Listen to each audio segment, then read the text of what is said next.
Sana. Doon tayo mag-food trip. Tayo sikat daw. Let's eat. Ito tayo ng blood of rice.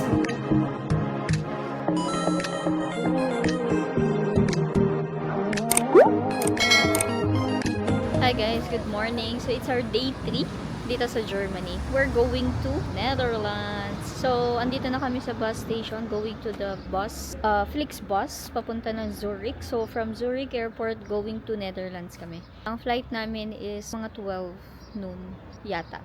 So lalagay ko na lang dyan kung ano yung flight namin. Then yun, magbabas ng Flixbus lang kami going to Zurich Airport para diretso na.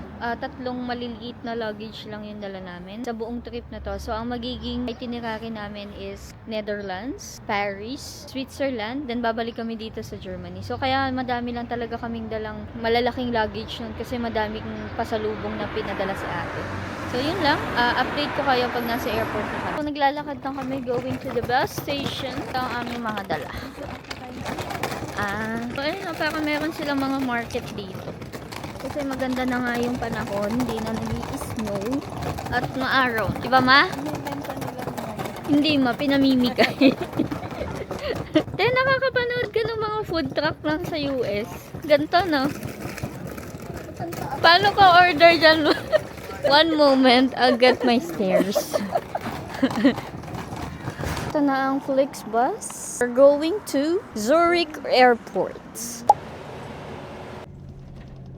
Dito na kami sa Zurich Airport at flight namin is 5 p.m. So, dumating kami dito ng mga 12 noon. Hindi pa kasi open yung check-in namin. Ang flight namin today is Zurich going to Netherlands. So, flight namin is 5 p.m. pa. Tambay lang kami muna dito. May nakilalang Pinay ang aking inay, kaya masaya siya dito. May kachismisan siya. Update ko ulit kayo mamaya. Unanap namin aming check-in counter. It's check-in to row 5. Ganap kami ng makakainan. Merong parang food court dito sa loob ng Zurich Airport. May McDonald's, KFC. Tingin ako dito. Salad. Ano kaya yung nilalagay ng babae? Bunggas na lang ako.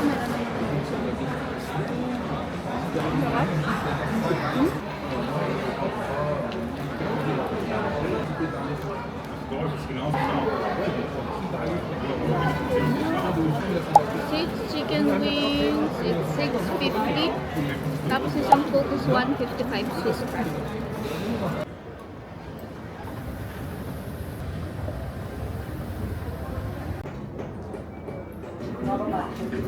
I-share ko lang na may free food itong KLM from Zurich to Netherlands. Akong sandwich. Tsaka may drinks din. Pwede kayong mamili. Lalave. Nandito na kami sa Schiphol Airport. Meron kaming free shuttle going to Ibis. By the way, pwede nyo i-book yung Ibis Hotel malapit sa airport. Doon kami mag-stay sa Agoda. And you can use my promo code. It's Rain Agoda for 10% discount. Ito namin napili kasi nga may flight ulit kami dito from Schiphol going to France. May free shuttle papunta ng airport at may free shuttle din papunta ng Ibis Hotel. Nahanap lang namin. Yung mga nakasulat na mga ganyan na buses and hotel shuttle. Turn right. So let's go.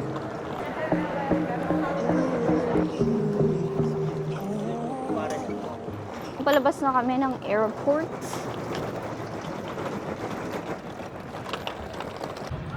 Ito na yung shuttle natin. Going to Ibis. This is the Ibis Budget Hotel. Okay.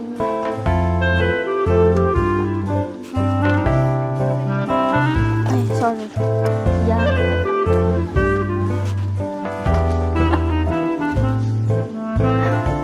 Yun na yun.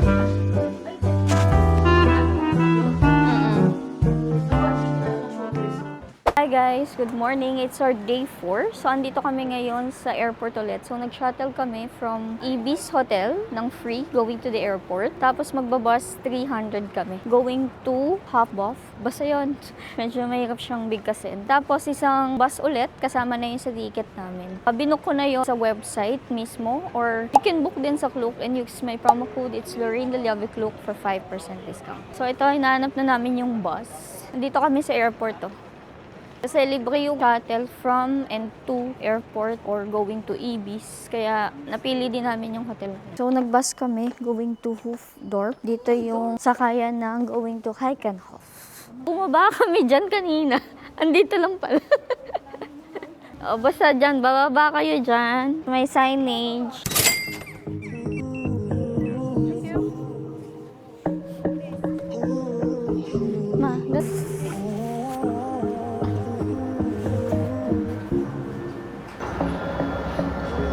Nandito na kami sa Keukenhof. So, nakabili na tayo ng ticket dun sa website mismo. Hinintay ko lang yung mother coast at nag-CR na naman siya.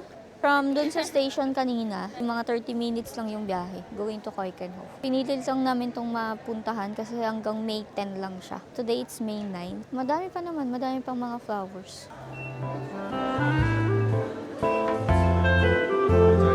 Thank you. Oh.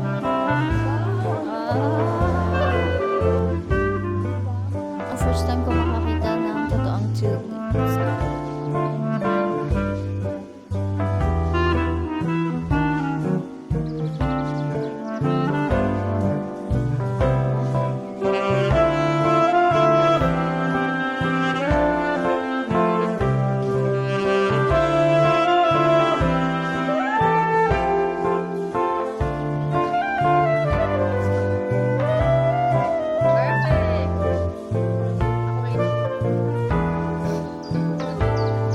Saan ang pila? Meaning, may magandang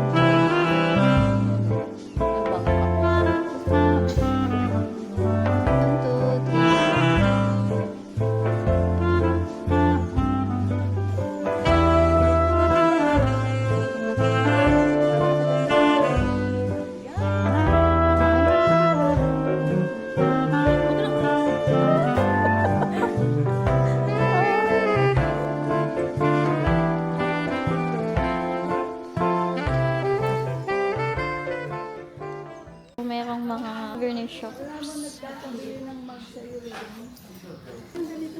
Ito. Alis na kami ng Keukenhof. Sasakay na kami ng 8:52 bus, which is dito. Papunta na kasi kami dun sa Albert. Basta yung parang market. Ang pwedeng kumain doon. So, doon tayo mag-food trip. Let's go! So, yan yung 8:52 bus. Pero tatanungin muna natin. Wala pang sakay eh. Share ko lang, working ang Meyerbank, credit card, tsaka Apple Pay dito sa Metro. So, pupunta tayo dyan sa Albert Kupstrat. Yan. So, may mga signages naman eh, kaya malalaman nyo kung saan kayo i-exit. So, paglabas ng station, dito na tayo. May nagpipickpocket ba dito? Mystery parcel, oh. Ang galing. Magkano? At 3 euro per 100 grams. Ah. It's a surprise. Nice street. Mga cheese. Pabili ng mga bag. Ang ganda, 7.50. Cream. Ay, bumili sila. Mga ano din, oh, banana, 2 per kilo. Seafoods eh. May mga seafoods dun sa kabila. Ito, mga cheese naman. Iba't ibang klaseng cheese. Cheese on it if you want. Yes, please. Would you like any cold drinks or no? No, later. Pay by card, cash? By card. Yes, thank you. Ito yung parang balls. Ito is parang... Really? Nakikipicture. Kaya mukha silang Thailand, no? Just a Ang saka? Ang tawag dito ba? Hindi ko alam. Siyempre ma, malamig ko eh. Sinalahanin ko na tayo. Medyo mahirap anuin ma. Ito ay sikat daw. Rudy's Stroop Waffle.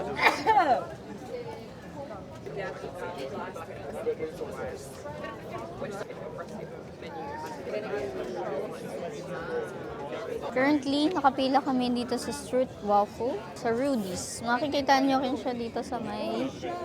oh my God, original natatamisan ka. Eh, paano pa to? Let's try it. Ay, pwede bang pa original at saka ano? Sarap. Meron siyang caramel sa loob. Tapos may chocolate. Must try. Third stop is herring. Okay, so ito daw is sikat herring. Hindi kasi ako mahilig sa fish. Try natin tong... Anong tawag dito? Kibling. Kibling. Kibling. Mm. This is kibling.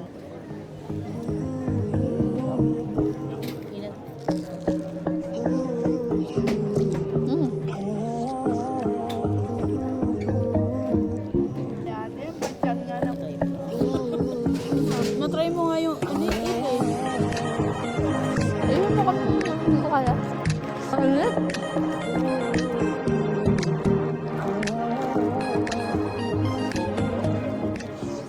Philippine flag. Hello, hello. Ay, may kanin. Daming nagbabike. Matanda ba? Daming bicycle. Water. 2.45. Orle. Nung doon sa ano. Nandito na kami sa may Amsterdam. Lapit na kami sa Central. Tapos mamaya magka-cruise kami. Ano natin? Yeah, may Skechers. May Guess. Ano siya dito? Naglock. Hollister. Isa lang ang papasok. Papasok ka. Yan na. Ayan ko. Paano siya lalabas? Restroom dito is via credit or debit card for 1 euro. Nandito na kami sa may canal. Punta kami ng bilian ng fries. La Frabet yata. Lalagay ko na lang dyan yung location. Ando na si Cha kasi mahaba yung pila. Mabilis lang, super bilis lang. May ano? Yun, pwede kayong dumiretso. Nakita namin yung Lebanese na ano. Okay, so para maka-order tayo sa Fabel Priet is may need scan menu. May soft drinks.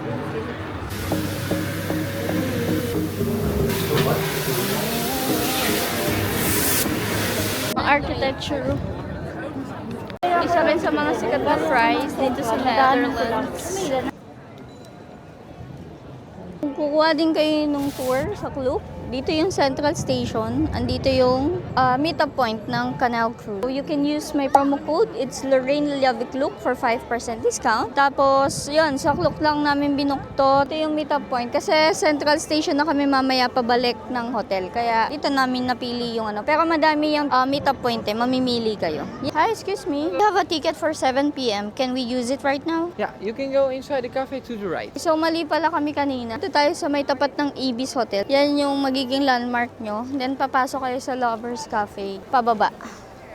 Itatry namin na magamit na yung for 7 p.m. namin na book para mas makapagpahinga na kami. Sabi naman ni Kuya dun sa taas, tatry daw namin sa baba. So,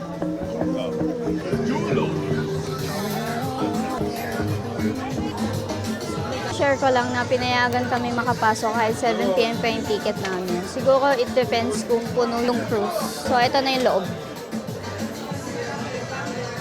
Sa likod do, ganda na upuan mo. GPS system, which means it won't be talking continually for the full hour. From time to time, it has certain gaps in between. Washroom. Gentlemen, just open your window. It means during the tour, you don't have to remain seated or go to the back. Please just sit back.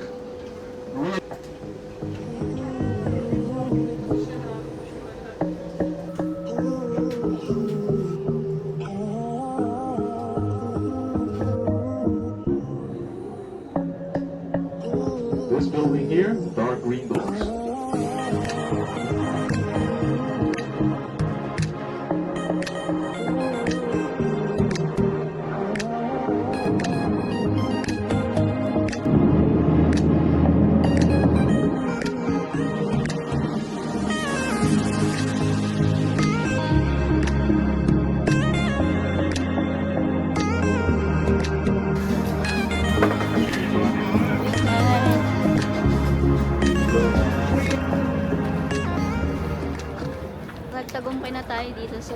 noodles.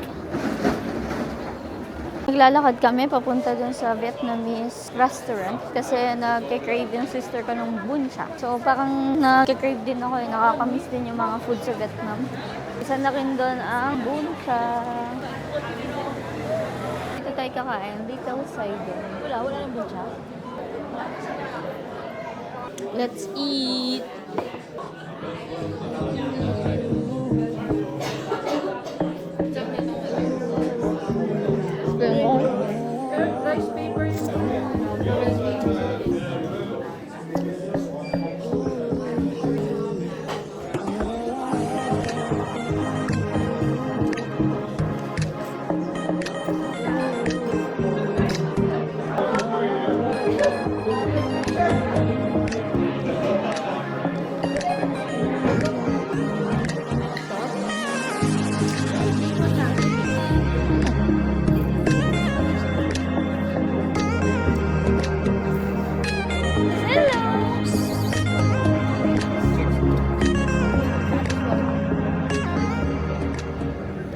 After namin kumain kanina sa Vietnamese restaurant, pumunta na kami dito sa Central Station or this is the main station. Pagpabalik na kasi kami, ang gagawin namin is dediretso kami ng airport, then sasakay ulit kami ng free shuttle going to E. Ngayon, hinahanap lang din namin yung magiging pick-up point or meet-up point namin for tour namin sa Bruges tomorrow kasi maaga yun mga 8:30 AM. Nahanap na namin yung meet-up para hindi na kami maliligaw tomorrow. Tapos, binili namin yon sa Get Your Guide. So, ilalagay ko na lang dyan yung binili naming tour in Get Your Guide para meron kayong discount. Hi, good morning. So, we're going to Bruges or Belgium. At kumuha kami ng tour sa Get Your Guide. Pwede nyo yun i-book. So, papunta kami ngayon na Central Station. Titingnan natin ang train tickets. Bye. Top up. Pipili natin. Yung 10. Feel ko round trip na yun kasi 540 isa, diba? nga. Tapos 12 ano yung total. Mas mahal. 12. Kung 555 wait. One way. 7. Mas mahal nga kapag ganyan. Bumili kami ng round trip ticket na to going to Central kasi doon yung meet-up point natin. Sport.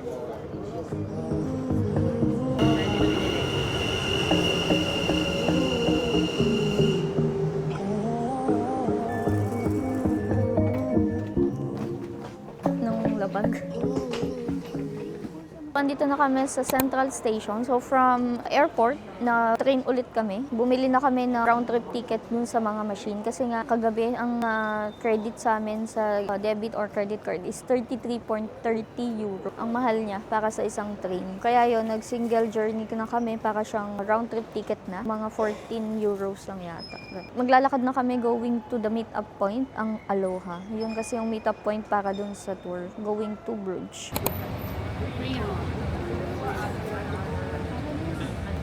After 2 hours ng biyahe, merong bus stop or pwedeng kumain. Nasa Circle K tayo ngayon. Tingin tayo ng pwedeng makain. Pwede kayong mag-breakfast. That's for 30 minutes. So, babalik kami ng bus ng 10:35. This is 3 euros. 3 euros. Kakaiba yung ano nila. Let's try it. This is chicken. Ang sarap na.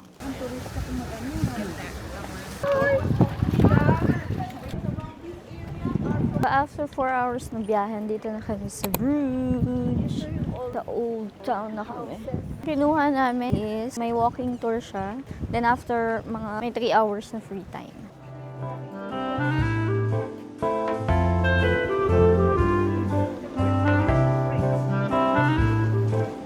It functioned as hospital until 1978, sorry, in 1979.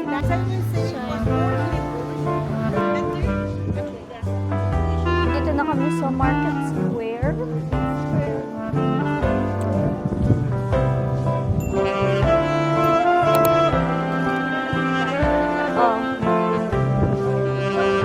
tayo ng Bloody Fries.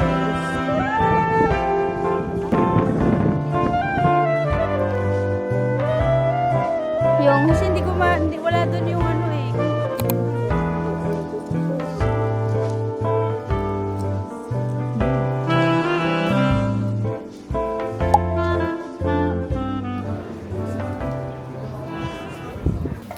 It's either ito na lang. Yan. Or ito. Parang mas cute to kasi flag. Flag. Or Okay, tingin kami ng snow globe kasi nabasag ng pusa ko ang aking snow globe.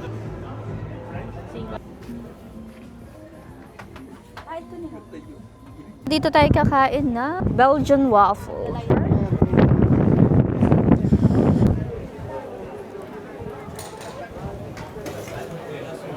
One crispy cacao.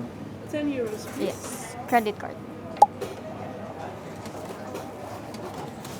Thank you.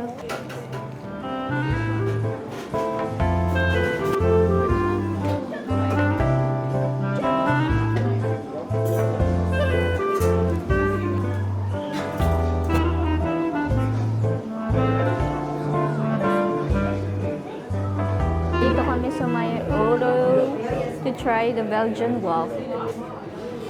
Maasim. Meron, may pagkaasim. Tsaka, ang lambot. Ano yung bumagal ng ganun? Yun ang mahalaga. Iihi siya sa Burger King. Kasi kapag may receipt ka doon, pwede kang umihi. Or magbabayad ka ng 1 euro. So, bumili na lang kami. Let's go inside. Chocolate Factory.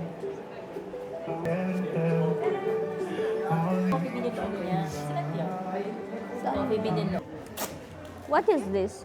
Milk? This is white chocolate, White. this is milk chocolate, this is black chocolate, this is ruby chocolate. Try this. Ruby fruit, berries. Berries. Raspberries. Okay, let's try the milk. White chocolate. 9.30 please.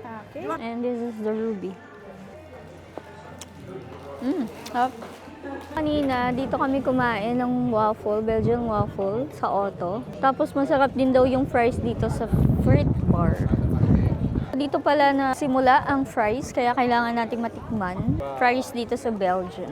After nito, mga 4:45, kailangan namin bumalik dun sa meeting place kasi nga naka-tour kami. So, binigyan niya lang kami ng 3 hours na free time. By the way, meron yun mga 2 hours na walking tour eh. Iwawalk na rin niya kayo, tuturo niya yung mga spots, ganyan. Tapos, bibigyan niya kayo ng 3 hours na free time. Kumain lang kami kanina dun sa Japanese restaurant. And Japanese Thai restaurant siya. Naka 70 euros kami tatlo. Lalagay ko na lang dyan yung nakain namin. Truffle mayo from Frit Bar. Let's eat. Try it. Magkano siya?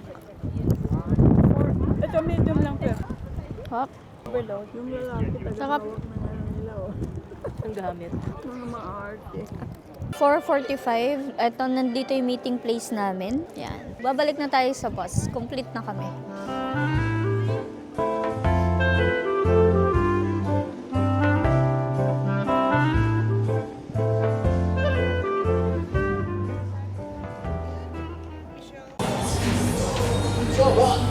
Kaganapan dito ngayon, pinaglakad kami nung guide ng napakalayo. So yung mga kasama namin, naggalit na or parang nagre-reklamo na. Kaya pinapunta na dito ng guide yung bus.